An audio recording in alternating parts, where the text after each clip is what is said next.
여러분 안녕하십니까? 9월 9일 화요일 뉴스투데이 시작합니다. 미국에서 체포된 우리 국민들이 이르면 현지 시간 10일 전세기를 탈 수 있을 걸로 보입니다. 미국 측과 막판 협의가 진행 중인데 별도 시설에 구금된 한국인 여성들에게 이민국 관계자가 10일 출소 가능성을 언급한 걸로 파악됐는데요. 조지아 현지에서 나세웅 특파원의 단독 보도입니다. 조지아 배터리 공장 건설 현장에서 4시간가량 떨어진 스튜어트 구금시설. 한국인 여성 직원 10명이 머무는 곳입니다.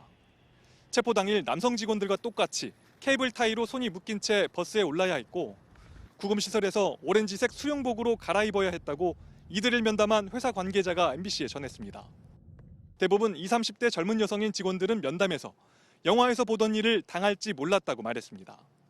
여성 직원들은 또 이민단속국 직원으로부터 수요일, 즉 10일 출소를 준비하라고 들었다고 회사 측에 밝혔습니다.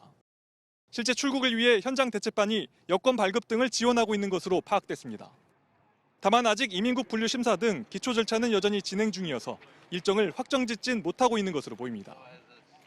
여성 직원들은 다른 구금자들과 섞여 30여 명이 한 방에 머물고 있는데 외부에 이메일을 보내고 외부 음식을 반입하는 등 생활이 포크스턴에 비해서 상대적으로 자유로운 것으로 알려졌습니다.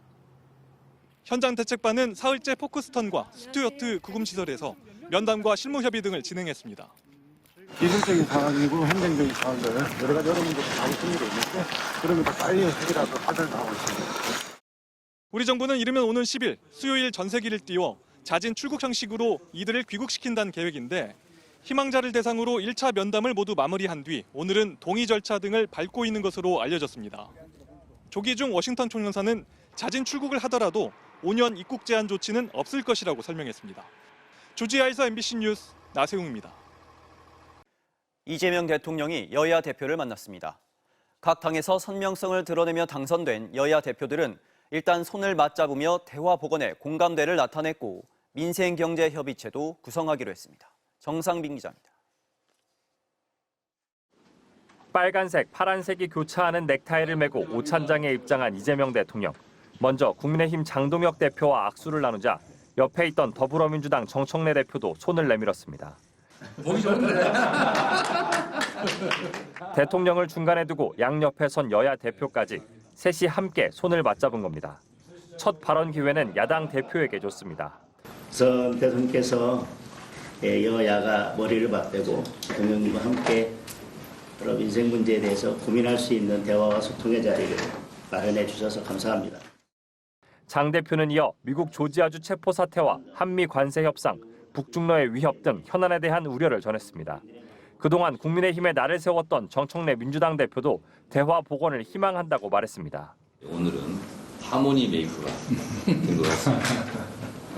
장동혁 우리 대표님께 뒤늦게나마 당선되신 걸 축하드리고 말씀하신 그런 소통의 창구 이런 것이 굉장히 중요한 것 같습니다. 여야 대표의 발언 이후 마지막으로 입을 뗀 이 대통령은 국민 통합이 대통령의 가장 큰 책무라고 강조했습니다. 특히 한미 정상회담을 언급하며 국회의 협조를 당부했습니다. 우리 전체 대한민국의 국기, 우리 국민들의 독립 증진을 위한 그런 것들을 함께 힘을 모으면 참으로 좋겠다. 참석자들 모두 협력 필요성을 강조한 만큼 여야는 민생경제협의체를 신설해 공통의 대선 공약을 중심으로 정책 논의를 이어가기로 했습니다. 또 이 대통령은 야당 대표가 회동을 요청하면 적극 검토해 소통하겠다고 약속했습니다. 오랫동안 이어진 대치 정국에 대통령이 중재 역할을 자임하고 나섰습니다. 민생경제협의체로 협의의 틀이 마련됐지만 주요 현안마다 첨예하게 갈리는 여야의 인식차를 좁혀야 진정한 협치가 가능할 것으로 보입니다. MBC 뉴스 정상빈입니다. 내란 당일 밤 국정원 직원 130명 이상이 퇴근 후 다시 출근했고 국정원이 이들 중 80여 명을 7개 조로 나눠 계엄사 등에 파견할 계획을 세운 사실이 드러났습니다. 내란 당시 조태용 전 국정원장의 역할이 다시 주목받고 있습니다. 이기주 기자입니다. 지난해 12월 3일 저녁 8시 22분 홍장원 당시 국정원 1차장은 윤석열 대통령으로부터 의미심장한 지시를 하나 받습니다. 한두 시간 후에 중요하게 전달할 사항이 있으니 통신 축선에 대기하라는 지시였습니다. 그리고 비상계엄 선포 30분이 채 되지 않은 밤 10시 53분 전화대기를 하던 홍 전 차장은 실제로 윤 전 대통령으로부터 전화를 받았습니다. 다 잡아들여라. 이번에 쌌다 정리해라. 아까 말씀드린 대로 그 말씀 이후에 방첩사를 적극 지원하라고 말씀하셨기 때문에 이를 두고 국정원이 내란에 깊숙이 관여한 것 아니냐는 의혹이 제기됐지만 조태용 당시 국정원장은 이를 부인했습니다. 홍 장관이 대통령과 통화했고 지시도 받았으며 여인영 방첩사령과 통화한 내용에 대해서는 알고 계십니까? 그것은 12월 3일 사흘 후에 언론 보도를 보고 처음 얘기를 듣게 됐습니다. 그런데 내란 당일 밤 국정원 직원 130명 이상이 퇴근했다가 다시 출근했고 국정원이 이들 중 80여 명을 7개 조로 나눠 계엄사와 합동수사본부 등에 파견하는 계획을 세운 사실이 새롭게 드러났습니다. 윤 전 대통령이 홍 전 차장에게 싹 다 잡아들이라고 지시한 직후인 밤 11시부터 새벽 1시 사이 국정원이 관련 문건을 작성했다는 겁니다.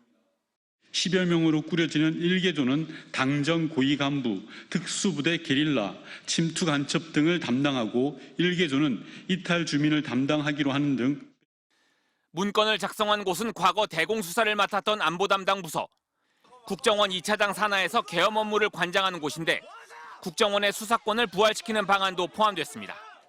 임시특례법을 대통령령으로 제정하여 이를 가능하게 하는 방법이 있다는 내용까지 담겨 있었습니다.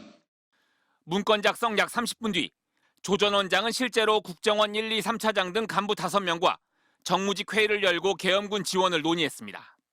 어느 정무직이 방첩사가 계엄이 되면 합동수사본부를 차리게 되고 그렇게 되면 저희 국정원이 그걸 지원하도록 법이 되어 있다는 얘기 하나는 누가 했습니다. 민주당은 조 전 원장의 당일 행적이 제대로 드러나지 않고 있다며 조 전 원장에 대한 신속한 수사를 촉구했습니다. MBC 뉴스 이기주입니다. 이스라엘 군이 본격 지상전에 앞서 테러 타워로 규정한 가자시티 고층 건물들을 잇따라 폭격하고 있습니다. 예루살렘에선 팔레스타인 출신 용의자가 버스에 타고 있던 시민의 총을 쏴 최소 6명이 숨졌습니다. 장재훈 기자입니다. 굉음과 함께 공중에서 떨어진 폭탄이 가자시티 중심부 12층 건물을 타격합니다.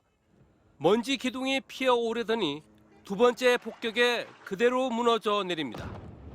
이스라엘 군은 하마스가 사용하던 건물이었다며 정밀 무기와 대피 경구로 민간인 피해를 최소화했다고 주장했습니다. 하지만 주변 난민 텐트촌은 공포에 떨었습니다. بجد احنا مش عارفين ايش نعمل وين نروح يعني القصف مش طبيعي. 이스라엘은 지난주 금요일 알-무시타하 타워를 시작으로 나흘째 가자시티에서 눈에 띄는 고층 건물 폭격을 이어가고 있습니다. 가자 지구와 해외 고급 호텔에 머무는 하마스 살인범에 보내는 마지막 경고라고 규정했습니다. 네타냐후 총리는 테러 타워 50개를 파괴했다며 가자 지구에서 즉시 대피하라고 경고했습니다. ביומיים האחרונים 50 מגדלים כאלה נפלו. חיל האוויר הוריד אותם. עכשיו כל זה רק מבוא, רק ספתח לפעולה העצימה העיקרית. 이스라엘의 공세 수위가 높아지면서 가자 지구에서 하루 새 최소 40명이 사망했고 이스라엘 기갑부대 병사 4명도 전사했습니다. 한편 현지 시간 8일 오전 예루살렘에선 괴한 2명이 버스에 타고 있는 시민들을 향해 총을 쏴 적어도 6명이 숨졌습니다. 용의자인 팔레스타인 남성 2명은 초정통파 유대교도 부대 소속 군인에 의해 현장에서 사살됐습니다. 하마스는 영웅적인 작전이라고 치켜세웠고 이스라엘은 더욱 가혹한 조치를 예고했습니다. MBC 뉴스 장재웅입니다.